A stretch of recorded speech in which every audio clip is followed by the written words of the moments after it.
Assalamualaikum dan selamat sejahtera.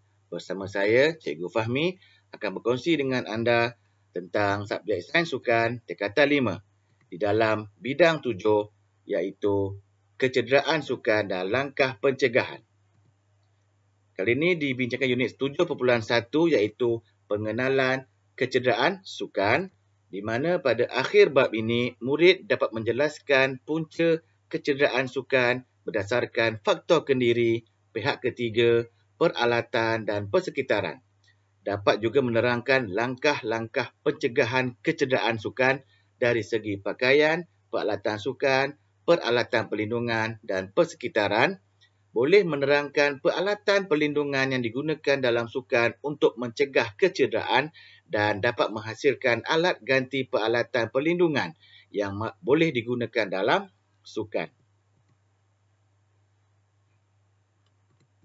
Baik. Kecederaan sukan merupakan satu keadaan trauma akut atau tekanan berterusan yang berlaku terhadap sistem tubuh berpunca daripada penglibatan dalam aktiviti sukan, permainan atau aktiviti fizikal. Lokasi kecederaan boleh dikenal pasti dengan melihat bahagian badan yang cedera iaitu luaran atau dalaman. Kecederaan luaran bermaksud kecederaan yang berlaku pada permukaan kulit atau tisu di bawah kulit seperti kulit terkoyak dan berdarah, melecet, terguris dan melepuh. Sementara kecederaan dalaman pula bermaksud kecederaan melibatkan tisu-tisu badan yang lain seperti organ, ligamen, tendon, otot dan tulang. Dalam unit ini akan memberikan pendedahan kepada murid-murid tentang punca kecederaan sukan, langkah-langkah pencegahan kecederaan sukan, peralatan perlindungan yang digunakan dalam sukan serta alat ganti peralatan perlindungan. Punca kecederaan sukan. Mari kita lihat. Okey, yang pertama, faktor kendiri. Untuk faktor ini, punca kecederaan berlaku apabila atlet gagal melakukan sesi pemanasan badan, pemulihan daripada sesuatu aktiviti dengan cara yang tidak sistematik atau memakai alatan dan bahan-bahan lain yang tidak sesuai. Kegagalan atlet melakukan sesi pemanasan badan boleh mengundang kepada kecederaan tisu lembut seperti otot, ligamen atau tendon. Okey, ini faktor kendiri ataupun diri sendiri punya punca lah. Okey, faktor pihak ketiga. Apa dia tu? Bermaksud kecederaan yang menimpa atlet disebabkan oleh pihak luar seperti penonton, pihak lawan atau pengadil. Dalam event yang begini, akan berlaku seperti kejadian membalik objek ke dalam kawasan permainan oleh penonton. Akan membahayakan atlet dan menyebabkan mereka berisiko untuk mendapat kecederaan. Contoh baling suar di situ. Terkena atlet, okay, dan mungkin melecur. Okey, yang ketiga, faktornya adalah peralatan. Untuk alatan yang tidak sesuai atau tidak diselenggara dengan baik, akan mengundang risiko kecederaan tinggi ketika bersukan. Atlet harus memastikan peralatan yang digunakan berada dalam keadaan baik dengan membuat pemeriksaan teliti sebelum menggunakannya. Contoh, atlet berbasikal perlu memastikan rantai basikal berada dalam keadaan baik sebelum memulakan kayuhan. Kegagalan berbuat demikian akan mendedahkan atlet tersebut kepada risiko kecederaan. Okey, contoh. Okey, yang keempat, persekitaran. Keadaan persekitaran mainan yang tidak dijaga dengan teliti mendorong kepada punca atlet terdedah kepada kecederaan dalam sukan. Keadaan padang yang tidak rata, berair atau berlubang akan mengundang kecederaan kepada atlet. Dalam permainan hoki pula, permukaan padang turf yang disembur air secara berlebihan boleh menyebabkan pemain kerap terjatuh dan terdedah kepada kecederaan. Okey. Langkah-langkah pencegahan kecederaan sukan. Yang pertama, pakaian yang sesuai. Pemilihan pakaian sukan oleh atlet perlu selesa dan bersesuaian dengan cuaca.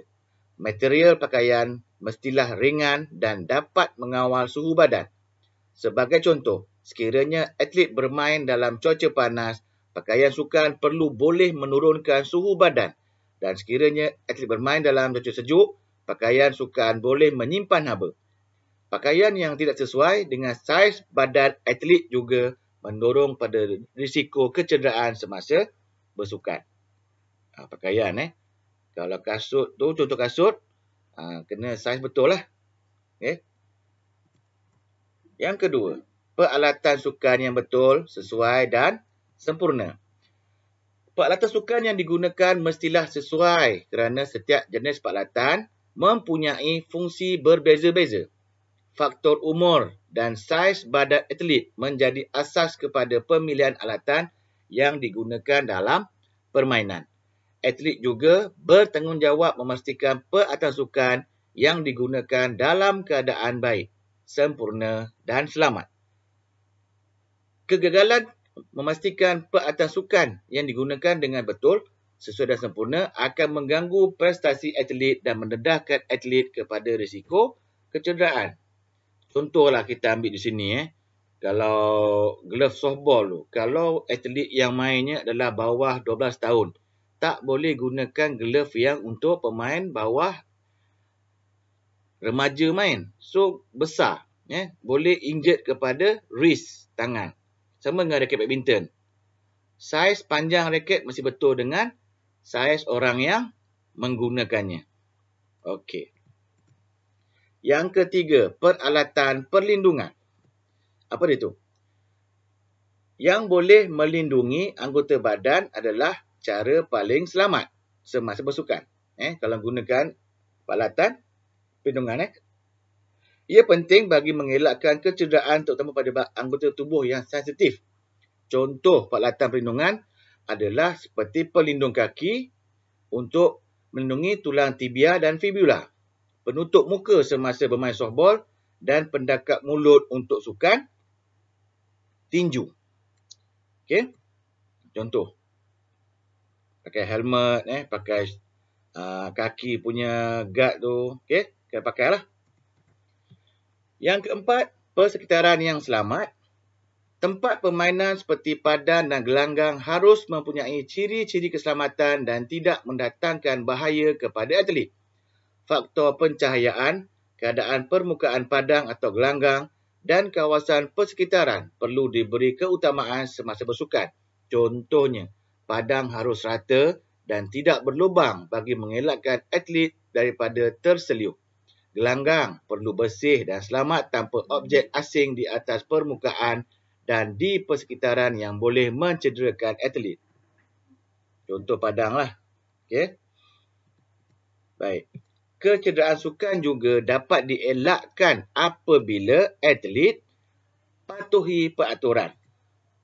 Atlet tidak digalakkan mengambil risiko untuk cuba melakukan aktiviti mengikut tanggapan dan kreativiti sendiri. Contohnya dalam mainan bola sepak, pemain tidak dibenarkan melakukan tackle dari belakang. Okey, yang kedua, sesi pemanasan badan dan menunjukkan badan yang betul. Melakukan sesi pemanasan badan sebelum aktiviti dan cooling down selepas aktiviti. Ia bertujuan menyediakan sistem tubuh untuk melakukan aktiviti yang lebih agresif. Okey, ini untuk warming up dan bertujuan membantu menurunkan kadar depa jantung dan pemanasan ke paras normal. Ini untuk cooling down. Aktiviti juga boleh mengelakkan kekejangan otot. Okay, yang ketiga, atlet harus elakkan bermain semasa keletihan atau kecederaan. Melakukan aktiviti sukan ketika badan letih boleh menyebabkan atlet resah, hilang fokus, hilang motivasi dan hilang kekuatan serta daya tahan badan. Okey, boleh menurun sehingga boleh mendedahkan atlet kepada risiko kecederaan. Atlet juga tidak digalakkan bersukan ketika sedang dalam proses rehabilitasi bagi mengelakkan anggota yang cedera bertambah parah dan melambatkan proses pemulihan. Okey, contoh tadi yang ini saya ambil tahu yang nombor 3 ni. Kalau pelajar sekolah semangat nak berlawan tu ada, tetapi dirinya injured. Itu yang penting di sini, elak bermain supaya injured tu tak menjadi teruk. Okey, peralatan perlindungan dalam sukan. Okey. Kalau menggunakan alatan yang betul dan bersesuaian dengan aktiviti, dia akan memainkan peranan penting dalam menjaga keselamatan atlet. Semua jenis sukan mempunyai alatnya sendiri. Okey. Jadi kita tengok apa alat yang ada. Pertama, pelindung kepala. Ia direka untuk mengurangkan kecederaan akibat daripada impak luaran yang digunakan secara spesifik seperti dalam sukan permotoran, berbasikal, ski, hoki, softball, taekwondo dan rugby. Contohnya, dalam sukan kriket dan hoki, pelindung kepala dikenali sebagai helmet. Helmet mempunyai pelapik yang lembut, tahan gegaran dan tahan lasak bertujuan untuk menghalang kecederaan seperti patah tulang tengkorak, kontusi dan pendarahan. Contoh helmet. Helmet yang merah tu helmet softball. Yang hitam tu penjaga gol hoki. Dan boleh dipakai oleh para pemain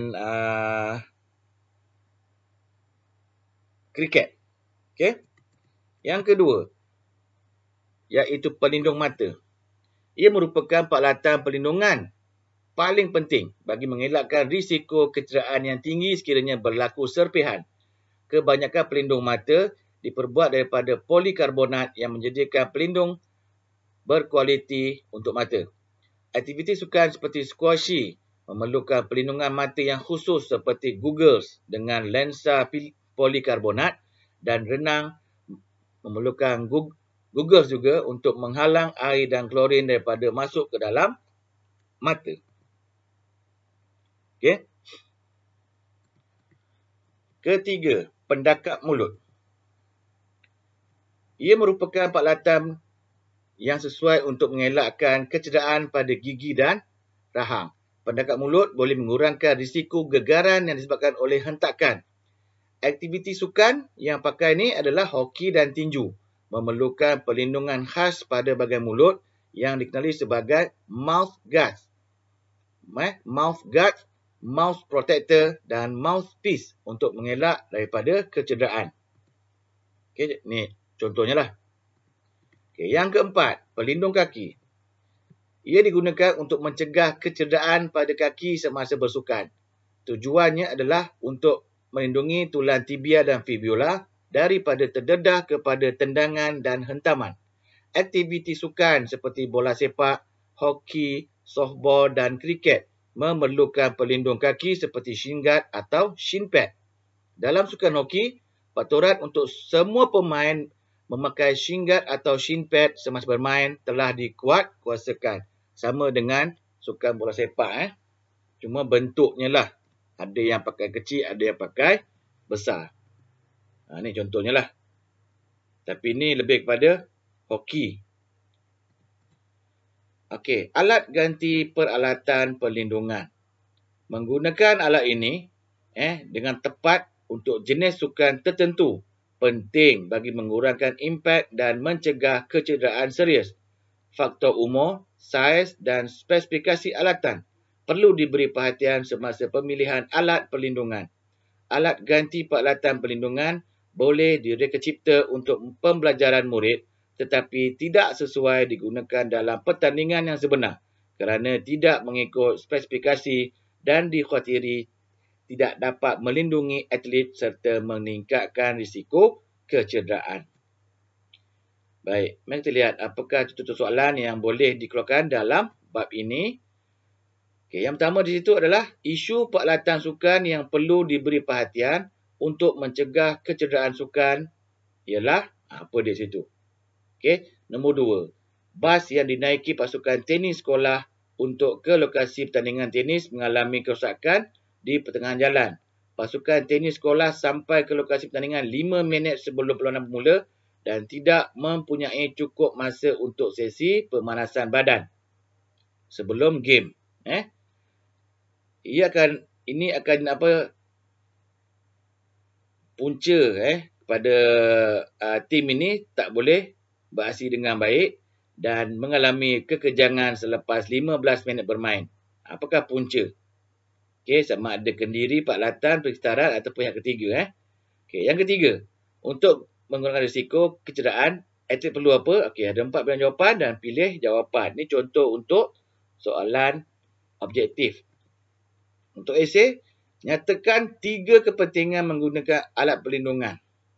Tiga nyata ini struktur. Pada pendapat anda, apakah peranan pihak ketiga dalam mengatasi risiko kecederaan sukan? Ini esei lah. Bila pendapat, esei. Bagaimanakah anda boleh memainkan peranan untuk meningkatkan aspek keselamatan sukan semasa kejohanan olahraga sekolah? Ini semua boleh jawab lah. Okey, itu jumpa saya untuk kali ini. Jumpa lagi. Sekian terima kasih.